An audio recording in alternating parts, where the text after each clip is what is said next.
তো মায়েরা চৈতন্য মহাপ্রভু আমার নবদ্বীপের মাটিতে এসেছে। লক্ষ্য করে দেখেন, যিনি সত্যতে নারায়ণ, ত্রেতাতে রামচন্দ্র, দাপরে কৃষ্ণ, আর কলিতে হলেন শ্রীকৃষ্ণ চৈতন্য মহাপ্রভু। আচ্ছা মায়েরা, একবারের জন্য ভেবে দেখেছে, সত্য যুগে ভগবান বড় লোক হলো, ত্রেতা যুগে ভগবান বড় লোক হলো, দাপরে যুগে ভগবান বড় লোক হলো, কিন্তু কলিকালে ভগবান আমার কাঙাল হলো কেন? একই ভগবান, চারটে যুগ একই ভগবান, কিন্তু কলিযুগে ভগবান যাকে দেখতে পাচ্ছে বাবা তার হাতে ধরে বলছে তোরা একবার কৃষ্ণ বল, যাকে দেখতে পাচ্ছে তার চরণে লুটিয়ে পড়ে বলছে তোরা একবার কৃষ্ণ বল। কেন? ভগবান হয়ে বাবা তিনি কিসের জন্য আজকে ধুলাই গড়াগড়ি যাবে? ভগবান হয়ে কিসের জন্য আমাদের মতো ভক্তদের চরণ ধরে বলবে কৃষ্ণ বল? কারণ আছে গো। কারণ যদি না থাকতো আমার ভগবান এই নবদ্বীপের মাটিতে সুরধনী গঙ্গার তীরে ধুলাই গড়াগড়ি যেত না। তাহলে কারণটা কি? এই কারণের কথা জানতে গেলে বাবা সবাইকে একটুখানি বৃন্দাবন যেতে হবে। ঘটনাটা ওখানেই ঘটেছিল, যার জন্য আমার চৈতন্য মহাপ্রভু বাবা ধুলাই গড়াগড়ি দিচ্ছে আর হরি বল বলে খাচ্ছে। তাহলে ঘটনাটা কবে ঘটলো? যেদিন বাবা শ্রীমতী রাধারানী সখীগণ পরিবৃতা হয়ে বসে আছেন, আর আমার প্রাণ গোবিন্দ ছুটে এসে আমার রাধারানীর চরণে লুটিয়ে পড়ে বলছে রাধে ও রাধে, একটা কথা জিজ্ঞাসা করবো? বলো বধূ, কি কথা? আচ্ছা রাধে, এই জগতে হাজার হাজার মানুষ, লাখ লাখ মানুষ, কোটি কোটি মানুষ আছে, কিন্তু এই যে হাজার হাজার মানুষ রইল সবাই আমায় ডাকে, সবাই আমায় ভালোবাসে, কিন্তু জানো রাধে তাদের হাজারে ডাকে আমি একবারের জন্য সাড়া দিই না। ভালো করে শুনবেন মায়েরা, খুব দামি প্রশ্ন। এই প্রশ্নটা আমার গোবিন্দ রাধারানীকে করছে না, এই প্রশ্নের উত্তরটা আমাদেরও জানা প্রয়োজন। এই যে আজকের আমরা বহু ভক্ত বাবা উৎপন্ন একাদশীর উপবাসে বসে আছি, তাই না? কতজন করেছেন একবার দেখি হাতটা তোলে, তোলে দেখি উৎপন্ন একাদশী কারা কারা করেছে? বাহ বাহ বাহ, বহু ভক্ত, বেশ বেশ। তবে মায়েরা অবশ্যই আজকে তো এই একাদশীর মাহাত্ম্যটা অবশ্যই বলতে হবে, যেহেতু আজকের একাদশীর ব্রত করে আছি, বলবো একটু পরে।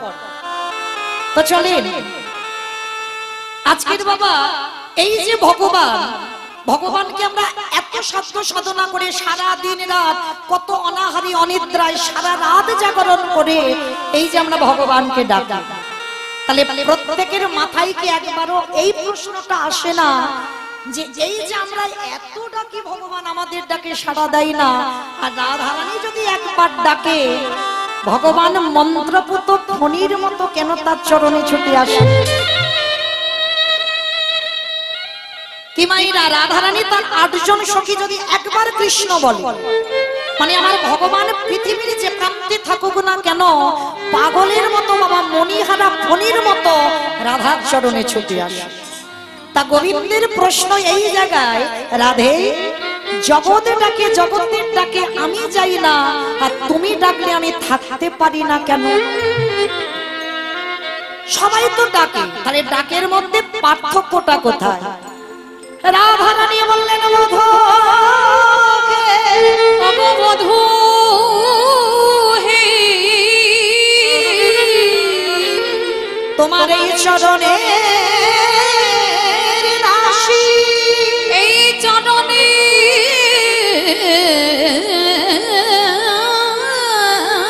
দাসী, তোমায় যে কি বস্তু দিয়ে ডাকবে সেটা বোঝবার মতো বোধগম তোমার নাই।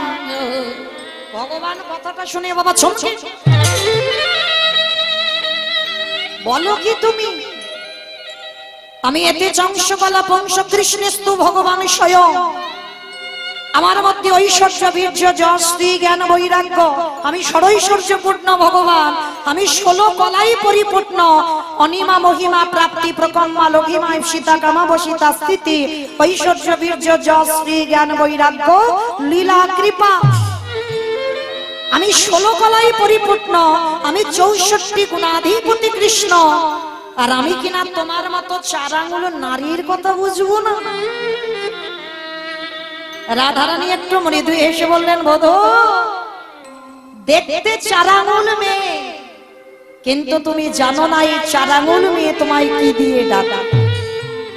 বলে সেটাই তুমি জানতে চাইছি রাধে, তুমি কি দিয়ে আমায় ডাকো? বলে দাঁড়াও দাঁড়াও দাঁড়াও, আমি যে তোমাকে বলবো কথাটা যে কি দিয়ে ডাকি সেটা কি তুমি বুঝতে পারবে না? সেই বোঝার বোধবান তোমার আছে রাধে? আমি বিশ্বের স্রষ্টা মালিক ভগবান, আর আমি বুঝবো না তোমার কথা? বলে না, অত সোজা নয়। রাধারানীর মতো নারীর কথা বুঝবার অত শক্তি কারণ নাই। বলে কেন কারণ নাই? বলে শোনো বধূ, আমি তোমাকে একটা যুক্তি দেখাই। ধরুন বাবা, এক ভিখারি, মানে দিন আনে দিন খায়, খেটে খায়, মানে ভিক্ষা করলে খাওয়া হবে আর ভিক্ষা না করলে খাওয়া হবে না। তো সেই ভিখারিটা ভিক্ষা করতে করতে বাবা একটা 3 তলা বাড়ির সামনে গিয়ে দাঁড়িয়েছে। মানে বড় লোক, মানে চাকরি পেনশনের টাকা পায়, মানে কোনো অভাব নাই, ওই টাকা দিয়ে বাজার করে আর খায়। এক ভিখারি ভিক্ষা করতে করতে বাবা 3 তলা বাড়ির সামনে গিয়ে দাঁড়িয়েছে। বাবুজি, ও বাবুজি, ভিক্ষা আমি দেখি। আর বড় লোকটা বাবা এত ধনী, সে 3 তলা থেকে নিচের তলায় কোনোদিন নামে না, সে সব সময় 3 তলায় থাকে, মানে অভাব নাই। তো তা ভিখারিটা যেই না বাবা ভিক্ষা চেয়েছে, 3 তলার মালিকটা জানালা দিয়ে দেখতে পেয়েছে। মায়েরা একটু মন দিয়ে শুনবেন, অনেকে চৈতন্য ফিরবে। তা জানালা দিয়ে দেখছে বাবা একটা ভিখারি ভিক্ষা চাইছে। তা মালিকটা জানালা দিয়ে প্রশ্ন করছে, ভিখারি, ও ভিখারি, তুই 5 বাড়িতে যাস, সরু মোটা আতপ চাল পাস। আরে ভিখারি, তোর এই সরু মোটা আতপ চালের, সিদ্ধ চালের স্বাদটা কেমন? ভালো করে বুঝবেন মা, বড় লোক একটা ভিখারিকে প্রশ্ন করছে, তোর এই ভিক্ষা করা চালের স্বাদটা কেমন? আরো পরিষ্কার করে বলি বাবা, কেউ যদি বাবা রেশনের চালের অন্ন পায়, রেশনের চালের অন্ন পাচ্ছে, আর একটা ধনী সে কি রেশনের চালের অন্ন পায়? সে কি করে? রেশনের চাল বাবা কাউকে দিয়ে দেয় বা বিক্রি করে দেয়, সরু সরু চালের অন্ন পায়। আর সেই সরু চালের অন্ন পাওয়া লোকটা যদি বাবা রেশনের চালে যে অন্ন পায়, তাকে যদি প্রশ্ন করে, আরে তোর এই রেশনের চালের স্বাদটা কেমন? তাহলে কি বলবে মা? তা ভিখারিটিকে প্রশ্ন করছে বড় লোকটা, তোর এই চালের স্বাদ কেমন? ভিখারিটি করজোর করে বলছে, বাবু কথাটা আমার সাজে না, কারণ তুমি তো বড় লোক আর আমি পথের ভিখারি কাঙাল। তবু প্রশ্ন যখন করেছো, আমি উত্তরটা না দিয়ে থাকতে পারছি না বাবু। একান্ত যদি তোমার এই চালের স্বাদ বুঝতে হয়, তোমাকে তো 3 তলার উপরে বসে থাকতে হবে না, 3 তলা থেকে নিচের তলায় নামো, আমার মতো কাঙাল খাও, আমার মতো 5 বাড়ির দাঁড়িয়ে যাও, সরু মোটা আতপ চাল পাও, সেই চালে নিজে রন্ধন করে প্রসাদ পেলে বুঝবে তার স্বাদটা কেমন। না হলে তুমি কোনোদিন বুঝতে পারবে না যে আমার চালের স্বাদটা কেমন। বাবা বুঝতে পেরেছো আমার কথাটা কেন বললাম? আমি না, আমি বলবো কেন? রাধারানী আমার গোবিন্দকে শিক্ষা দিলেন, বধূ যে রাজার ছেলে যে রাজা সিংহাসনে সবাই বসে, সে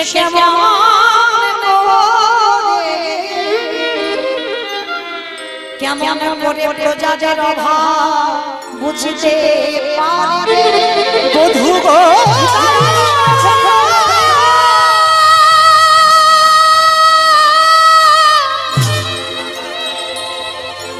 তুমি তো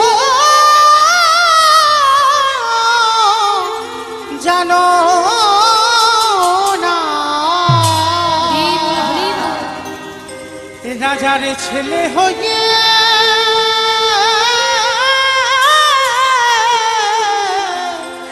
দুঃখীর দুঃখ বোঝা যায় না।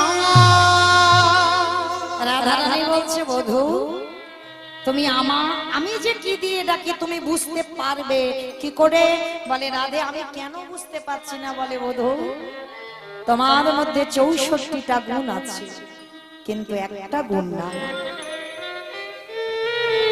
আমার ভগবানের সব আছে গো, আমার ভগবানের একটা জিনিস ছিল না, সেটা কি? যেটার নাম হলো মা ভক্তি। ভগবানের ভক্তি ছিল না। রাধারানী প্রশ্ন করছে, তোমার ভক্তি নাই, তুমি বুঝবে কি করে কি দিয়ে ডাকা? রাধে, আমার মধ্যে ভক্তি নাই, তাহলে বলো রাধে, আমি কোথায় গেলে ভক্তি পাবো? বলে, বধূ চলে যাও এই জগৎ সংসারে যারা নিষ্কিঞ্চন বৈষ্ণব। অপরাধ নেবেন না বাবা, এই যে নিষ্কিঞ্চন বৈষ্ণব কেন বললেন? জগৎটা বাবা নকলে তো ভরপুর, তাই না? এই গলায় তুলসীর মালা, কেরুয়া বসন, দাদার সঙ্গে তিলক সেবা, গলায় তুলসী, প্রসাদ ভোজি, আমি বড় বৈষ্ণব। ত্রিনাদ পিছনে চিন তরিব সহিষ্ণু না, অমানি না মানো দেন কীর্তনীয় সদা। হরি বল। হৃদয়টা ঘাসের থেকে আরো নরম করো। হাজার কটু কথা বলবে, বিনিময়ে যেন তুমি জোর গলায় একটা কথা না বলো। সবার কাছে যেন তোমার নত ভাব হয়। জীবে দয়া, নামে রুচি, বৈষ্ণব সেবার, ইহা বই ধর্ম নাই, শুনো সনাতন। তোমাকে যদি ঘাসের মতো মারিয়ে চলে যায়, তুমি বৈষ্ণবতা অর্জন করেছো যখন, তুমি মাথা তুলে কথা বলতে পারবে না। হাজার গালাগালি দেবে, মাথা তুলে কথা বলতে পারবে না। আর বৈষ্ণব চিনবেন কি করে? যার সদা একবার কৃষ্ণ নামে হৃদয়টা দিলে, একবার কৃষ্ণ নামে যার নয়নে বাড়ি ঝরে, দর্শন করলে বুঝতে পারবে নিষ্কিঞ্চন বৈষ্ণব। যাগযজ্ঞ নয়, ব্রত পূজা নয়, ধ্যান তপস্যা নয়, কলির প্রত্যেকটা জীবের মুক্তির রাস্তা হলো একটাই, হরির নাম, হরির নাম, হরির নামৈব কেবলম, কলৌ নাস্তিব্য নাস্তিব্য নাস্তিব্য গতির অন্যথা। হরি বল। কলির মানুষের হরিনাম ছাড়া কোনো রাস্তা নাই, কোনো গতি নাই, কোনো গতি নাই। আপনারা প্রশ্ন করবেন, মৌমিতা ও তো সব কীর্তনিয়ারা বলে চলে যাচ্ছে যে হরিনাম ছাড়া গতি নাই, আর হরিনাম ছাড়া পথ নাই, আর হরিনাম ছাড়া রাস্তা নাই। কি মাইরা কীর্তনিয়ারা বলে যাচ্ছে না? কিন্তু কীর্তনিয়ারা বলে যাবে আর আপনারা শুনে ঘরে চলে যাবেন, হবে না। কীর্তন শুনবার আগে বাবা, আগে একটু অনুভব করতে হবে, একটু বিচার করতে হবে। আর বিচার যদি করতে না পেরেছি বাবা, কীর্তন গাওয়া বা কীর্তন শোনা দুটোই বৃথা হয়ে যায়। এই যে আমরা কীর্তনিয়ারা বলছি বাবা, হরিনাম ছাড়া কোনো গতি নাই কলির জীবের, সত্যি কি গতি আছে বাবা? একটু ভালো করে তাকিয়ে দেখেন জগতের দিকে। হরিনাম ছাড়া যদি গতি থাকতো, একটু ভাবেন বাস্তবে, যে যত বড় ধনী হোক না কেন, যার যত অট্টালিকা থাকুক না কেন, যার যত অর্থ থাকুক না কেন, কেউ যদি সারা জীবনটা বাবা সোনার পালঙ্কেও ঘুমায়, কেউ যদি সারা জীবনটা দিল্লি বম্বে কাটিয়ে দেয়, তথাপি কিন্তু বাবা শেষের দিনে তোমার আপনেরা কেউ নয়। হরি বল, হরি বল, হরি বল। এই যে যাদের আগলে আমরা বসে আছি না, ছেলে আমারে, মেয়ে আমারে, জায়গায় আমারে, জমি আমারে, বৈভব আমার, যতই আমারে আমারে করো না কেন, একেবারে যদি বাঁশি বেজে যায়, পড়ে থাকবে সরকারি ক্ষমা, এসেছো একা, তুমি যাবে একা। এই পৃথিবীতে যা যা কিছু দেখছি বাবা, সব অনিত্য বস্তু, নিত্য বস্তু নয়। একদিন না একদিন বাবা সময় যদি হয়, তোমাকে একাকী ফেলে রেখে সে মানুষটি চলে যাবে। পৃথিবীতে যা কিছু দেখছো সব অনিত্য, আর নিত্য যদি থাকতে হয়, সেটা হলো আমার গৌর গোবিন্দের রাতুল চরণ। ওই চরণ ছাড়া তোমার পৃথিবীতে আপন কেউ না। যদি বলেন বাবা এটা মৌমিতা বলছে, আমার কথা বিশ্বাস করবেন না, আমার কথা বিশ্বাস করতে হবে না, একটু বাস্তবে মিলিয়ে দেখেন। আচ্ছা, শেষের দিনে যদি তোমার সবাই আপন হলো, দেখবেন মায়েরা, আর একটা ঘন্টা পর, মানে 7টা বাজে তো, আর 8টা যখন বাজবে, এই এতজন ভক্ত থাকবে বাবা। হয়তো একজনের কীর্তন শুনতে ভালো লাগছে বাবা, আর একজনের কোমরে এত ব্যথা, বেশিক্ষণ বসতে পারছে না। তা একজন মানে কাছাকাছি বাড়ি থেকে এসেছে, তো যার কীর্তন শুনতে ভালো লাগছে না আর যার ভালো লাগছে, তা যার ভালো লাগছে না সে চলে যাবে, সে একজনকে ডেকে বলবে ও দিদি চল না দুজনে একসঙ্গে এসেছিলাম মৌমিতার কীর্তন শুনতে, চল রাত হয়ে যাচ্ছে এবার একটু বাড়ির দিকে হাঁটি চল। তাহলে আজকে তোমাকে বলছে তুমি তার সঙ্গে চলে যাচ্ছ, আর যেদিন তোমার আসল ঘড়ি ডাক আসবে একবার কাউকে ডেকে দেখো তো, ও দিদি চল না জলের ঘাটে যেতাম, বাজারে যেতাম, মৌমিতার কীর্তন শুনতাম, চল না দুজনে একসঙ্গে যাই, একবার ডেকে দেখো। কত সোজা নয়, এসেছো একা তুমি যাবে একা, তোমার শেষের দিনে শুধু তোমার ভজনটুকু তোমার কর্মটুকু সঙ্গী হবে, আর তোমার কেউ সঙ্গী হবে না। তবে হ্যাঁ একটা গ্যারান্টি হরিবাসুরি দিতে পারি মা, একজন তোমার সঙ্গী হবে, কে জানো? জানি না আপনাদের এটা মুর্শিদাবাদ তো, মুর্শিদাবাদ তো বাবা। আচ্ছা আপনাদের মুর্শিদাবাদ এলাকায় নিয়ম আছে কিনা জানা নেই, তো মানুষ যদি মরে যায় বাবা, ওই যত বড় লোক হোক না কেন আর যত গরিব হোক না কেন, একটা জিনিস তাকে ভাড়া করতে হবে, খোল আর করতাল। ওই পিছনে বাজাতে বাজাতে যাই না, বলো হরি বলো হরি কি মাইরা? আপনাদের এই মুর্শিদাবাদ এলাকায় নিয়ম আছে বাবা, তাহলে একটু বুঝতে সুবিধা হয়। আমার ডায়মন্ড হারবার এলাকায়ও নিয়ম আছে, মানুষ মরে গেলে কিছু দাও বা না দাও, ভাড়া করলে বাবা খোল করতালটা ভাড়া করে বাজি বাজি যেতে হবে। আচ্ছা বাবা এই জায়গাটা একটু বিচার করে, ঠাকুর বিসর্জন হচ্ছে মানে প্রতিমা বিসর্জন হচ্ছে, তখন বড় বড় ডিজে বক্স বাজছে, তাই না? তাহলে যেদিন আমাদের দেহ বিসর্জন হবে সেদিন একটা ডিজে বক্স বাজিয়ে গেলে হতো না? হতো তো। তাহলে কেন হচ্ছে না? এই জায়গাটাই জগৎ শিক্ষা কি পাচ্ছে না? শেষের দিনে বাবা ডিজে বক্স বাজবে না, শেষের দিনে তোমার সঙ্গে একজন হবে, এই হরি নামে যাবে আমাদের দেহ যেদিন তুমি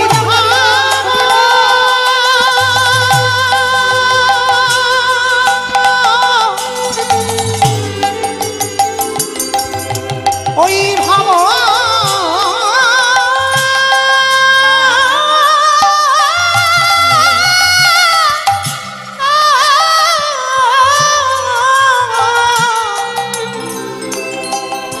যেদিন তুমি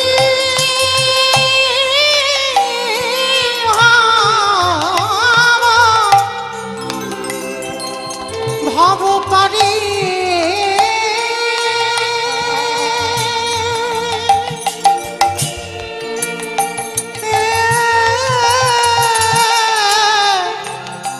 পরে যাবে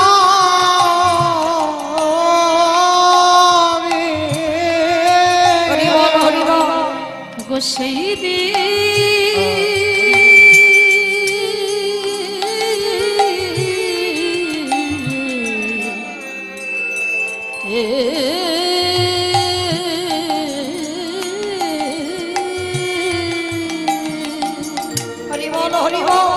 সেই দিন নাম যাবে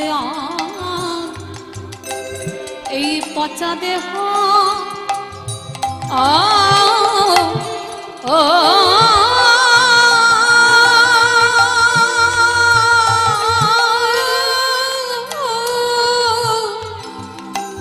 দেহ যাবে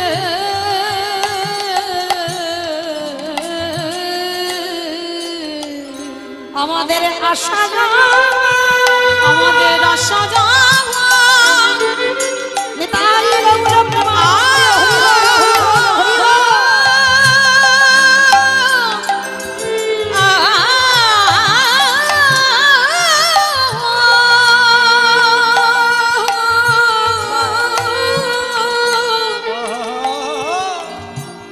শুধু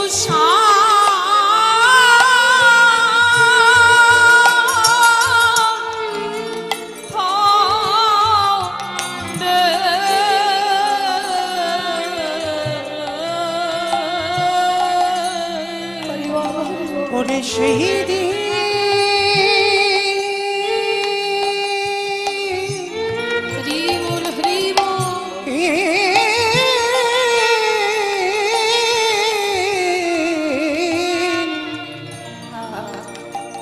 এই হরি নামে যা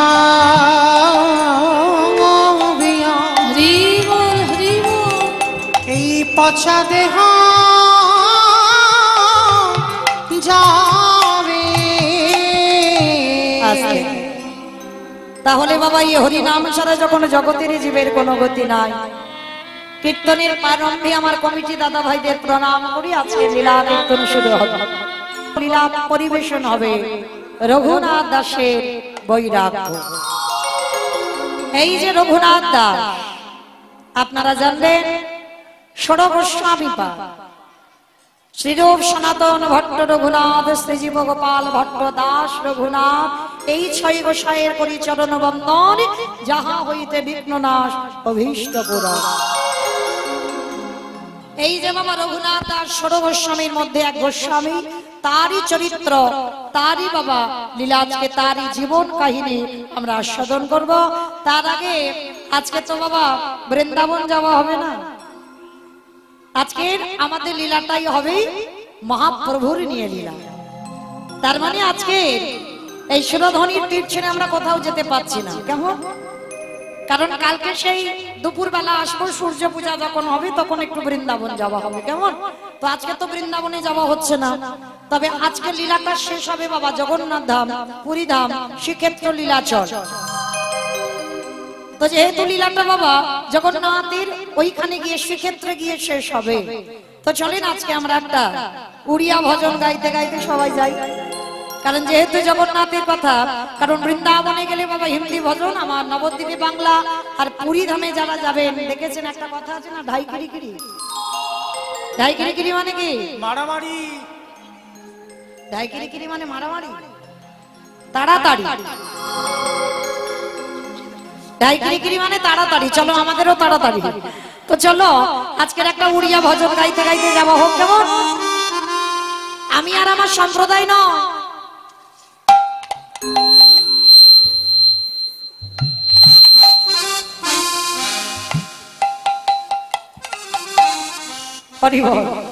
তো চলেন দেখি একবার সবাই, আমি একা যাচ্ছি না, আমার সম্প্রদায় যাচ্ছে না, সবাই যাচ্ছে। একটু উলুধ্বনি দাও দেখি একবার। মাধব মাধব হে হে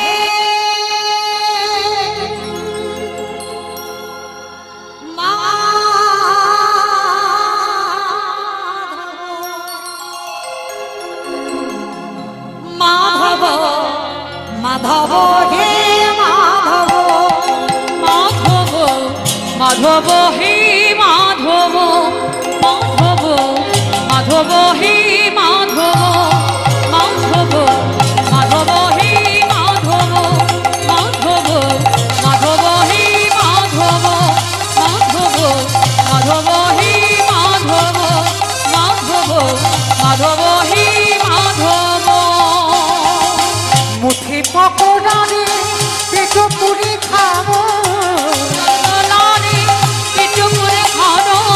মুঠি পকোড়ারে পেট পুরি খাবো, ছাপ্পান্ন ভোগ ডেঙে নাহি গো মাধব হে মাধব মাধব মাধব হে মাধব মাধব। কি বলছে? মুঠে পকড়ে পেট পুড়ে খাবো, 56 ভোগরে নাহি গো ভোরে। আচ্ছা মা, জগন্নাথ ধামে যারা যারা গেছেন, জগন্নাথের কত রকমের ভোগ রান্না হয়? 56। এক ভক্ত গিয়ে প্রশ্ন করছে, হে জগন্নাথ, তোমার মা তোমার 56 ভোগ লাগবে না, যতদিন আমি এই মন্দিরে তোমার আরাধনা করব, আমি যেন পেট পুড়ে পকড়ে খেতে পাই। আমার পকড়ে মানে কি? পকোড়া পকোড়া পকোড়া না, পকড়ে কি? পান্তা ভাত। পকড়ে মানে দেখবেন বাবা ছোটবেলায় হতো না, বলতো না ঠাকুমারা যে মোটা ভাত মোটা কাপড়ে যেন চলে যায়, তাই না? তো জগন্নাথের কাছে চাইছে, হে জগন্নাথ, তোমার মতো 56 ভোগ লাগবে না, আমি যতদিন বাঁচবো পেট পুড়ে যেন পান্তা ভাতটা খেতে। আরো কি চাইছে জানো? ঝাঁটি মাটি ঘরে রেখো মোর সুখে, ঝাঁটি মাটি ঘরে রেখো মোর সুখে, মাটি মাটি ঘরে রেখো মোর সুখে, ঝাঁটি মাটি ঘরে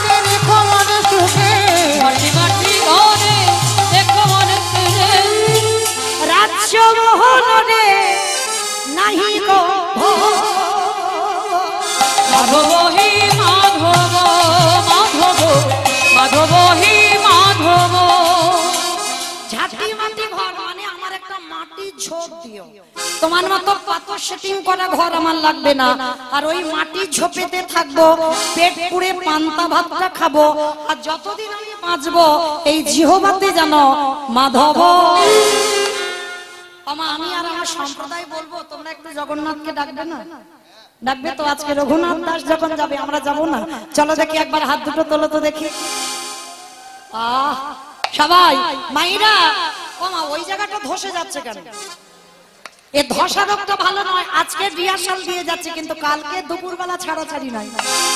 মানে এইটা রিহার্সাল দিচ্ছে আজকে। সবাই তোলো দেখে একসঙ্গে তালে তালে করো তালি। কেমন? মাধব হে মাধব মাধব মাধব হে মাধব মাধব মাধব হে মাধব মাধব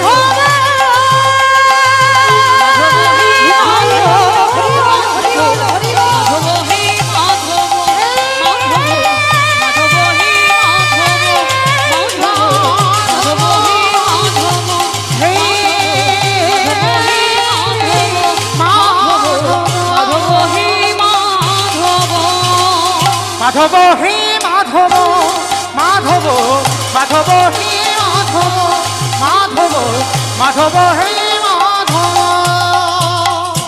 মাধব হে